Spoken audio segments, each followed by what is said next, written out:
Hello students, मैं Kapil sir. आइए start करते हैं आपकी सोशियोलॉजी की क्लास। स्टूडेंट्स, आज के लेसन में हम पढ़ेंगे सोशियोलॉजी की फर्स्ट बुक का chapter number 4, the market as a social institution. और इस चैप्टर में इससे पहले, जैसे कि आपको पता ही है, हम पढ़ चुके हैं मार्केट को। और मार्केट का जो एक अपना स्वरूप है इकोनॉमिक्स में, और दूसरा जो सोशियोलॉजी में किस प्रकार से मार्केट को देखा जाता है, हम उसको समझ चुके हैं, पढ़ चुके हैं। और एडम स्मिथ को भी हमने थोड़ा इसमें पढ़ा। इनके जो फेमस बुक थी द वेल्थ ऑफ नेशंस, उसमें इन्होंने जो मॉडर्न कैपिटलिस्ट इकोनॉमी है उसमें से फ्री मार्केट लाइसेंस फेयर, जो कि फ्रेंच फ्रेज है, उसको हमने पढ़ा समझा। और उसके साथ ही हमने वीकली ट्राइबल मार्केट को भी पढ़ा, यानी कि आदिवासी जो बाजार था उसको हमने पढ़ा, जो कि दोहराई विलेज डिस्ट्रिक्ट बस्तर स्टेट जो है छत्तीसगढ़ का था। और अल्फ्रेड गेल ने जिसका अध्ययन किया था वो हमने पढ़ा समझा।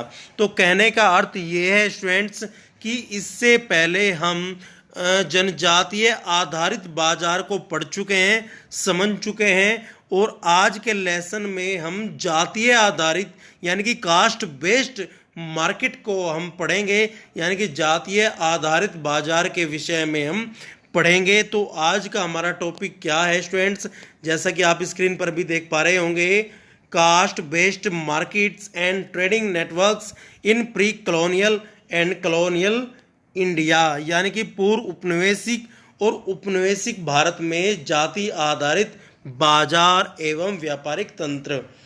तो आज हम पढ़ेंगे स्टूडेंट्स इसमें कि ब्रिटिश भारत में, यानी कि जब भारत कॉलोनी थी ब्रिटिशर्स की तब, और उससे कुछ पहले के टाइम पर जातीय आधारित जो बाजार थे उनका स्वरूप क्या था, क्या उनकी व्यवस्था थी, तो उसके बारे में हम पढ़ेंगे, समझेंगे।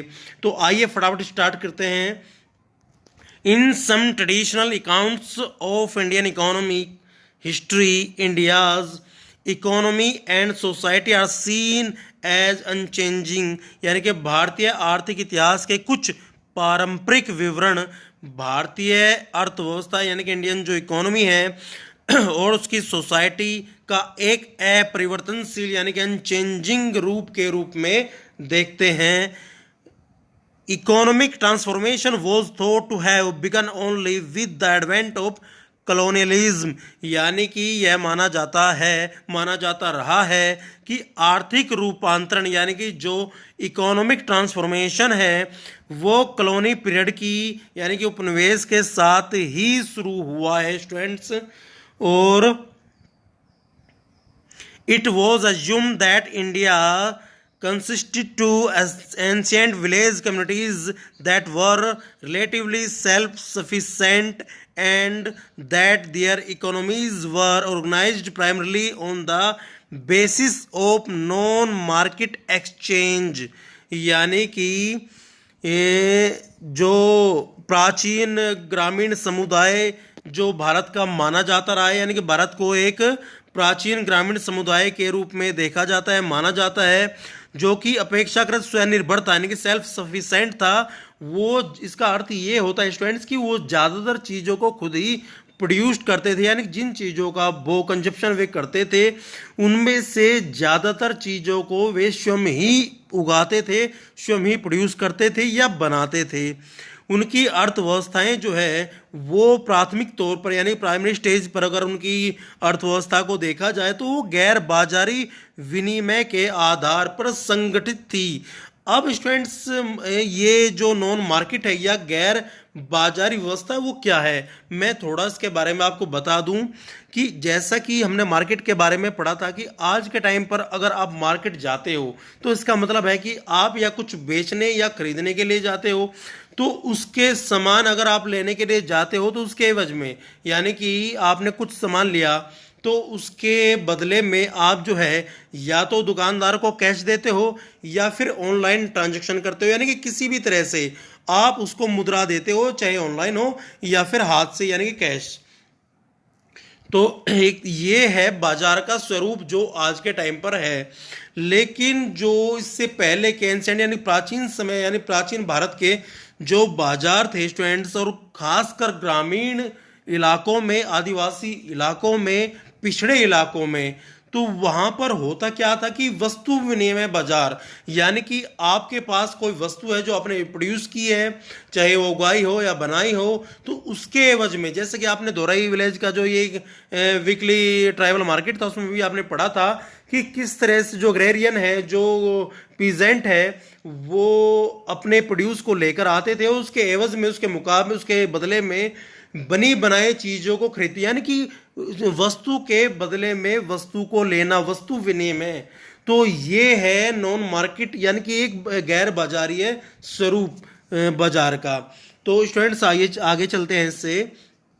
Under colonialism and in the early post-independence period, the penetration of the commercial money economy into local agrarian economies and their incorporation into wider networks of exchange was thought to have brought about radical social and economic change in rural and urban society.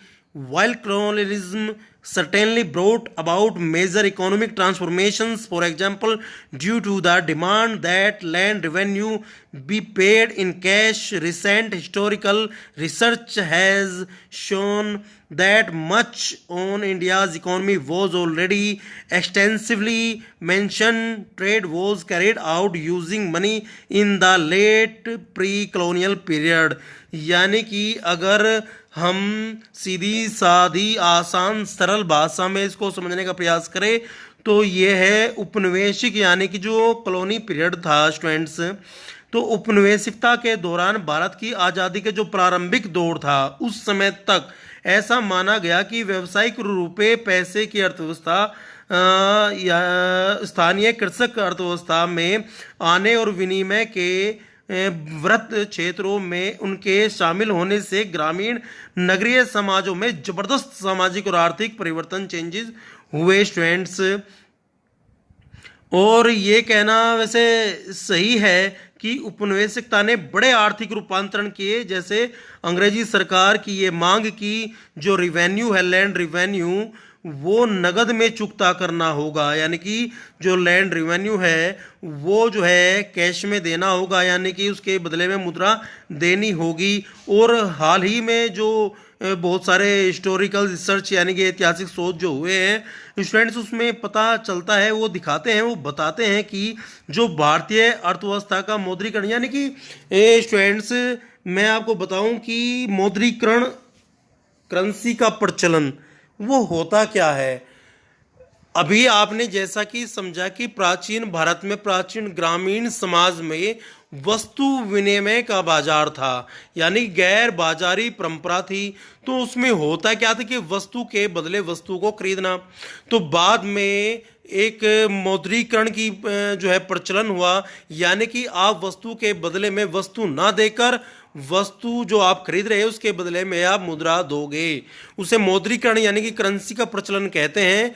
उसका मतलब है कि पैसे का लेन then, वस्तु के बदले वस्तु ना देकर उसके बदले कोई नोट, कोई करेंसी दी जानी, वो है मौद्रीकरण। तो ये जो मौद्रीकरण की इसमें व्यवस्था है स्टूडेंट्स, वो भी कहीं ना कहीं जो कॉलोनी पीरियड है उसके थोड़े पहले की देन मानी जाती है, यानी कि ऐसा नहीं कि उससे पहले कोई मुद्रा नहीं छपी थी या मुद्रा जो है वो नहीं खरीदी गई थी, बनाई गई थी। तो लेकिन जो इसका प्रचलन है ग्रामीण समाज तक, यानी कि लास्ट पर्सन तक जो इसका प्रसार है, उसका श्रेय कॉलोनी पीरियड को ही उससे कुछ समय पहले का ही माना जाता है। यानी कि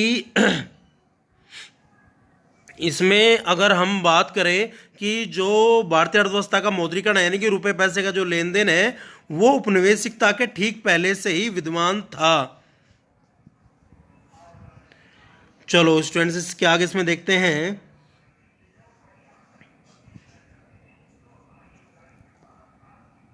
इसमें थोड़ा आपको देखने में कभी ब्लर सा यानी कि धुंधला सा दिखाई देता है, इसलिए मैं इसकी फोटोज के साथ में, वीडियो के साथ में इसको भेज दूंगा स्टूडेंट्स।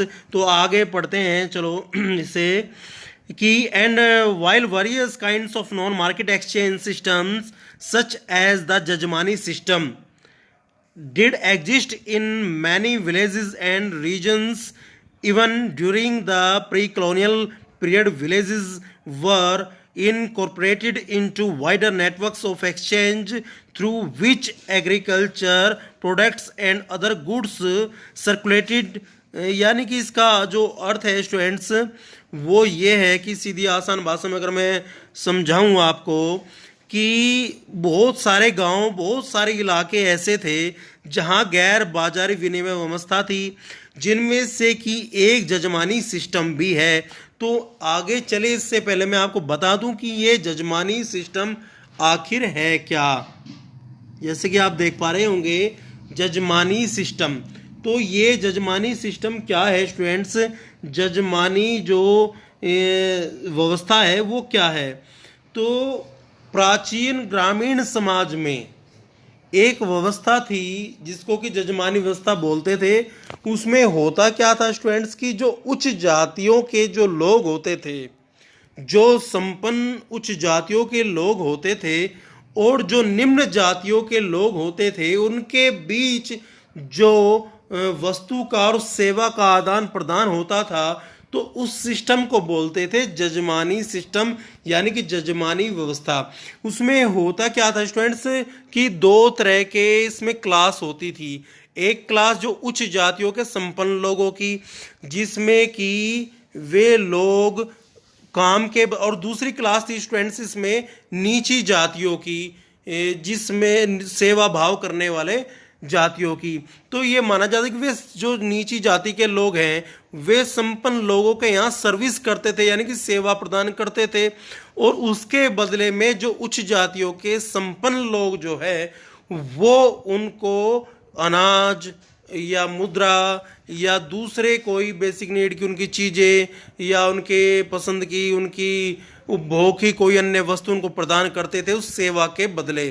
तो ये था जजमानी सिस्टम, यानी कि काम के बदले वे उच्च जातियों के संपन्न लोग उनको अनाज, उसमें से गेहूं या दूसरे तरह के और अनाज जो होते होंगे उस टाइम पर, जैसे कि ज़्यादातर तो उसमें उस टाइम पर मक्का, ज्वार, बाजरा, गेहूं, इनका प्रचलन था। इस तरह के अनाज उनको दिए जाते थे और उनके बदले में उनको मुद्राएं भी दी जाती थी। कभी कभी वो मुद्राएं ज़्यादातर उस टाइम पर जो स्वर्ण या सिल्वर की, चांदी की होती थी, और उसके बदले उनको कोई अन्य वस्तुएं भी प्रदान की जाती, यानी कि एक तरह से सर्विस के बदले, सेवा के बदले, यानी कि काम के बदले उनको कुछ अन्य वस्तुएं उनके ज़रूरत की दी जाती थी।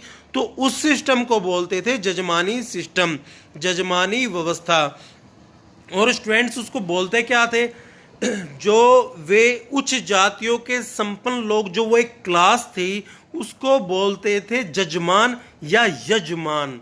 स्टूडेंट्स को ध्यान से सुनना, उन लोगों को बोलते थे जजमान या फिर यजमान। आपने आज भी बड़े बूढ़ों से अपने गांव में बहुत बार कभी तो कम से कम या टीवी वगैरह में ये शब्द सुना होगा, यजमान या जजमान।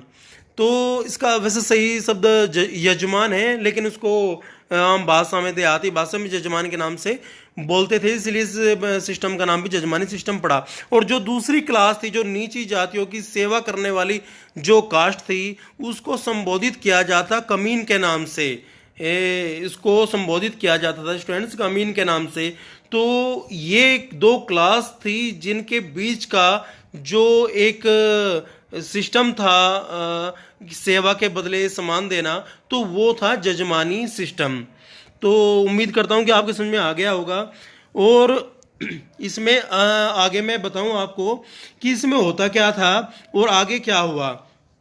जैसे ही ये कॉलोनी पीरियड में ब्रिटिशर्स ने मुद्रा का प्रचलन भी बहुत जोरों से और मैंडेटरी कर दिया था, और लैंड रेवेन्यू जो था उनका, वो भी एक तरह से मुद्रा के रूप में ही उन्होंने लेना शुरू कर दिया था। तो और गांव में इससे पहले जो गैर बाजारी व्यवस्थाएं थी, वे जैसे यजमानी सिस्टम आपने पढ़ी, और एक और इसमें एक सिस्टम था स्टूडेंट्स जिसको बोलते थे हुंडी। जिस सिस्टम को बोलते थे हुंडी, वो भी प्रचलित था। और आज के टाइम भी आपने कभी सुना होगा शायद, मैं दिखा दूं, उसमें आपके टेक्स्ट बुक में है, हुंडी लिखा हुआ जो हुंडी शब्द है ये, तो हुंडी क्या होता था इसके बारे में मैं थोड़ा आपको बता दूं।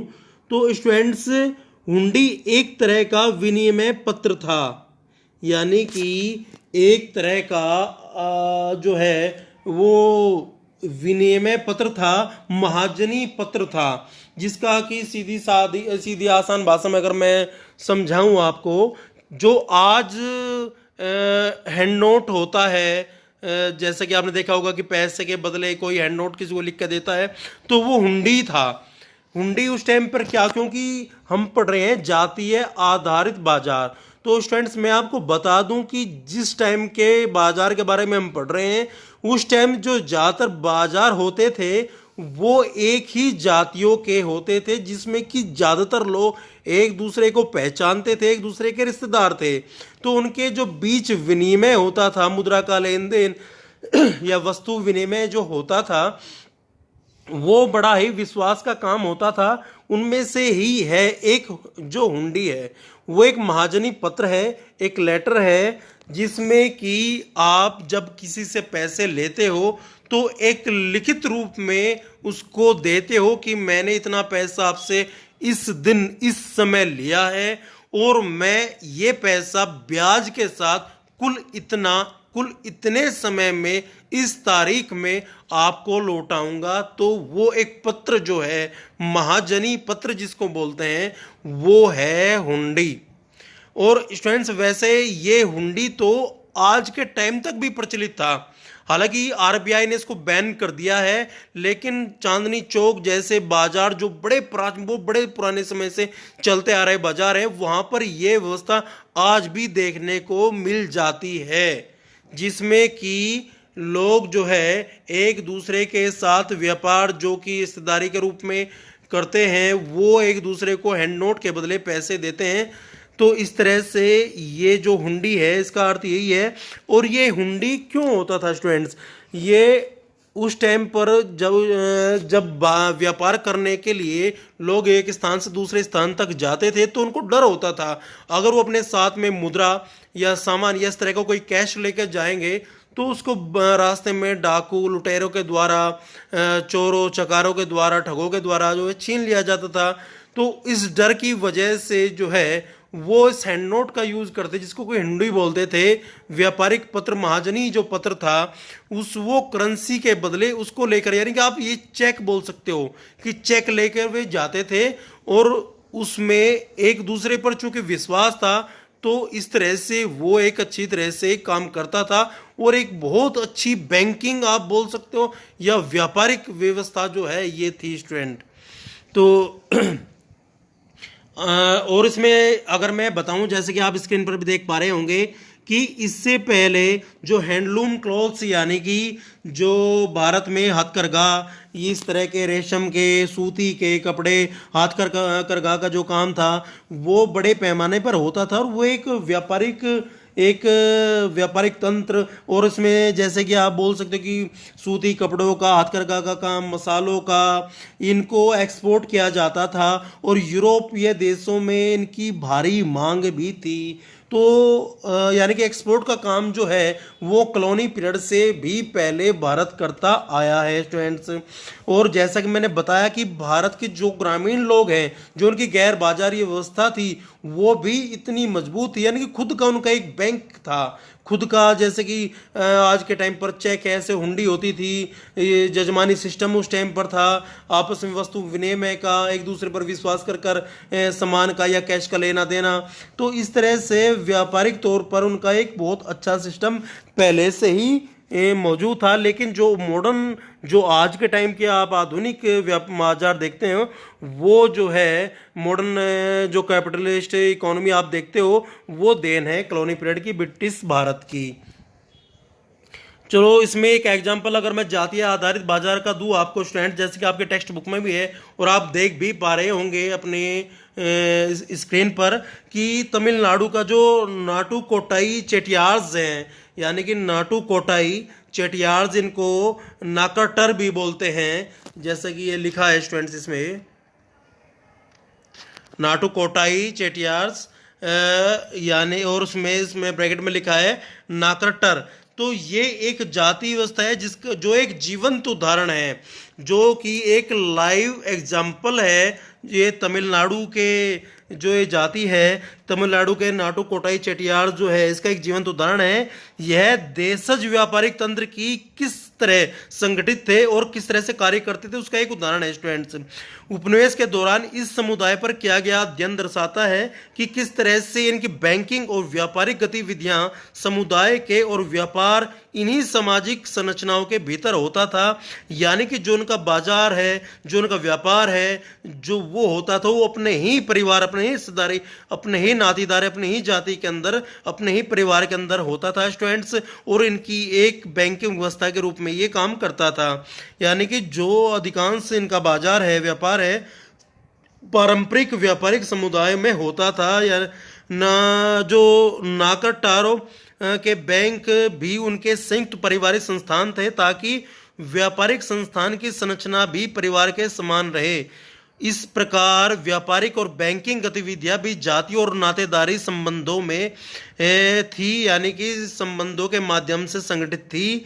उदाहरण के तौर पर चेटियार व्यापारियों के जाति आधारित सामाजिक तंत्रों या संपर्कों ने उन्हें दक्षिण पूर्व एशिया और सिलोन, श्रीलंका जिसको आप आज के टाइम पर बोलते हैं, में अपनी गतिविधियों को बढ़ाने में सहायता दी थी। तो इस तरह से स्टूडेंट्स आपने जाति आधारित बाजार को आज पढ़ा, उसका एक एग्जाम्पल है नाटू कोटाई चेटियार्स जो कि तमिलनाडु के हैं। यानी कि एक दृष्टिकोण से नाकरटारो की अगर देशी आर्थिक गतिविधियों को एक प्रकार का पूंजीवाद आप कह सकते हैं। यानी कि ही एक कैपिटलिस्ट इकोनॉमी थी उस टाइम की। हालांकि कैपिटलिस्ट इकोनॉमी जो है देन यूरोप की है, ब्रिटिश भारत की है भारत में। और पूंजीवादी जो देश हैं, जो आप जानते भी होंगे, पॉलिटिकल साइंस में भी आपने पढ़ा है, पूंजीवादी जो देश है, विचारधारा अर्थव्यवस्था है, अमेरिकन, वेस्टर्न यूरोप, ये सभी। तो भारत में जो देन है वो कॉलोनी पीरियड की और ब्रिटिश भारत की देन है। तो इस तरह से आज के लेसन में बस इतना ही स्टूडेंट्स। उम्मीद करता हूँ कि आपको समझ में आया होगा। इससे आगे का अगले लेसन में। थैंक यू, नमस्कार।